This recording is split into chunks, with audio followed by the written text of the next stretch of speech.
বৃহত্তর চট্টগ্রামের আনোয়ারায় অবস্থিত সবচেয়ে সুন্দর একটি জায়গা পার্কি সমুদ্র সৈকত, যেখানে একসঙ্গে উপভোগ করা যায় সমুদ্র, নদী, বালুকা বেলার প্রকৃতির অপূর্ব সৌন্দর্য। আর এই পার্কি বিচের কাছেই রয়েছে লুসাই পার্ক, যেখানে পরিবার ও বন্ধুদের সঙ্গে সুন্দর একটি দিন কাটানোর সুযোগ রয়েছে। কিভাবে যাবেন, কতক্ষণ সময় লাগবে, সবকিছু ডিটেলস থাকবে আজকের এই ভিডিওতে।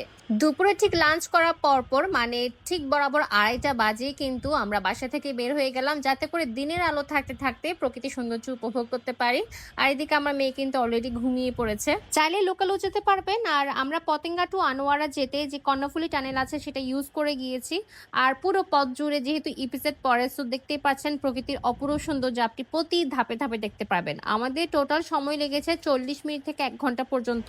চলে এলাম লুসাই পার্কের রেস্টুরেন্ট অ্যান্ড রিসোর্টে। গেটের ভিতর ঢুকতে হাতে ডানে আর বামে কিন্তু এরকম হালকা পাতলা লেক পাবেন, যেখানে কিন্তু বোট রাইডিং করা হয়। আমাদের ব্যাড লাক ছিল, সেদিন আসলে বোট রাইডিং করা হয়নি, কারণ বোটই ছিল না। পার পার্সন টিকিট রেখেছে 10 টাকা করে। আর এখানে তাঁবু দিয়ে থাকার ব্যবস্থা আছে, সো থাকতেও পারবেন। এটা কিন্তু বেসিক্যালি লুসাই পার্কের রেস্টুরেন্ট অ্যান্ড রিসোর্টের এই রেস্টুরেন্টটা। এখানে বসে আপনারা খাওয়া দাওয়া করতে পারবেন। কয়েকটা ফটো বুথ আছে যেখানে বসে আপনি ছবিও তুলতে পারবেন। প্লেসটা তেমন একটা বড় না হলেও বন্ধু বান্ধব, আত্মীয় স্বজন, ফ্যামিলি নিয়ে ঘোরার জন্য বেস্ট একটা প্লেস। যেহেতু আজকালকার বাচ্চাদের আউটডোরে খেলার মতো কোনো প্লেস থাকে না, সো আই থিঙ্ক আপনার বাচ্চাকে আপনি এখানে নিয়ে আসতে পারেন। আমার মেয়েও মাসাল্লাহ অনেক টুকটুক করে হেঁটে হেঁটে ঘুরছিল, ও অনেক এনজয় করেছে।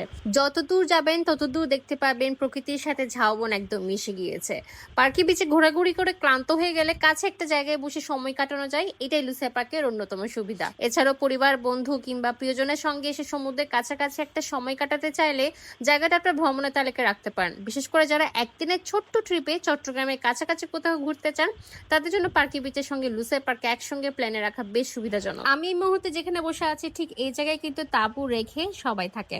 আর এখানে খুব সুন্দর একটা জায়গা, পবিত্র নামাজের স্থান, যেটা আমার মন ছুঁয়ে গিয়েছে। প্রকৃতির সাথে সৃষ্টিকর্তাকে স্মরণ করার জায়গাটা কিন্তু খুবই গুরুত্বপূর্ণ স্থান, যেটা অনেক জায়গায় গেলে পাওয়া যায় না। রেস্টুরেন্টে খাওয়া দাওয়ার পাশাপাশি কিন্তু বাচ্চাদের প্লে জোনের একটা ব্যবস্থা রাখা হয়েছে। এই ছোট্ট প্লে জোনে কিন্তু বাচ্চারা সুন্দর মতো বিভিন্ন রাইডগুলো চড়তে পারবে।